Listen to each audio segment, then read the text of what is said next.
Students, तो इस video में हम सीखेंगे कि किसी भी कॉम्प्लेक्स कंपाउंड का कोऑर्डिनेशन नंबर हम कैसे फाइंड करें। तो देखिए, सबसे पहले ना हम कोऑर्डिनेशन नंबर की डेफिनेशन को समझते हैं। ठीक है, तो देखिए, जो लिगेंड के नंबर ऑफ एटम्स होते हैं ना, वो डायरेक्टली अटैच्ड होते हैं सेंट्रल मेटल एटम से। किसके द्वारा? कोऑर्डिनेट बॉन्ड के द्वारा। यानी कोऑर्डिनेट बॉन्ड के द्वारा जो number of ligand directly attached होते हैं सेंट्रल मेटल एटम के साथ, वही होते हैं कोऑर्डिनेशन नंबर। तो कैसे आप इसकी डेफिनेशन को याद रखेंगे कि कोऑर्डिनेट बॉन्ड के द्वारा जो number of ligand directly attached होंगे सेंट्रल मेटल एटम के साथ, वही कहलाते हैं कोऑर्डिनेशन नंबर। तो आइए अब हम चलते हैं, तो हमें याद क्या रखना है उसे हम देखेंगे। तो देखिए, जब भी आपको ना किसी भी कॉम्प्लेक्स कंपाउंड का कोऑर्डिनेशन नंबर निकालना है, तो आपको याद रखना होगा कोऑर्डिनेशन नंबर इक्वल होता है number of ligands into density of ligands. अब यहाँ पर डेंसिटी क्या है इसको समझते हैं। तो देखिए, जैसे यहाँ पर ये दिए गए हैं, ये एक टेबल बना दी है मैंने, इसे आप अच्छी तरह से नोट कर लेना और पढ़ना। तो जैसे देखिए, टाइप ऑफ लिगेंड दिए हुए हैं यहाँ पर, मोनोडेंटेट, बाईडेंटेट, ट्राईडेंटेट, टेट्राडेंटेट, पेंटाडेंटेट, हेक्साडेंटेट। तो मोनोडेंटेट की डेंसिटी 1 होती है, बाई की 2, ट्राई की 3, टेट्रा की 4, पेंटा की 5, हेक्सा की 6। तो ये तो हो गई इनकी डेंसिटी। ठीक है, तो ये आपको याद रखना है। अगर ये डेंसिटी आपको याद रहेगी ना किसी भी लिगेंड की, तो ही आप अच्छी तरह से कोऑर्डिनेशन नंबर को फाइंड कर पाएंगे।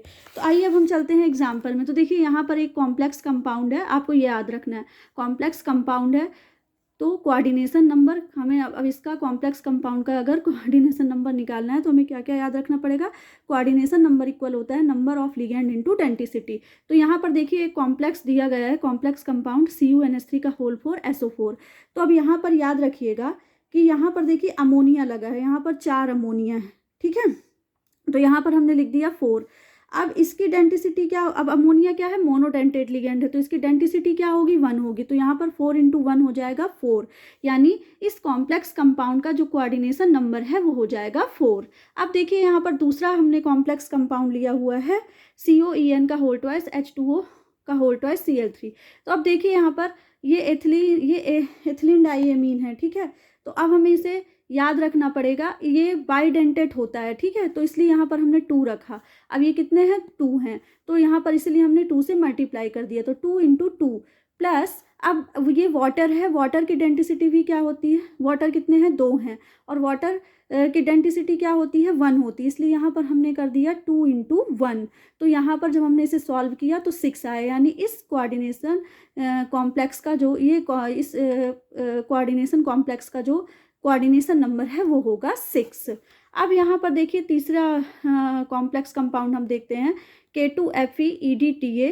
तो यहाँ पर देखिए EDTA दिया हुआ है, और ये क्या है? एक ही है। ठीक है, और ये कैसा लिगेंड होता है? हेक्साडेंटेट होता है। ठीक है, तो इसकी हेप्टिसिटी क्या हो जाएगी? 6। अब ये एक ही है, इसलिए यहाँ 1 × 6 हो जाएगा 6। तो यानी इस कॉम्प्लेक्स कंपाउंड का जो कोऑर्डिनेशन नंबर है वो हो जाएगा 6।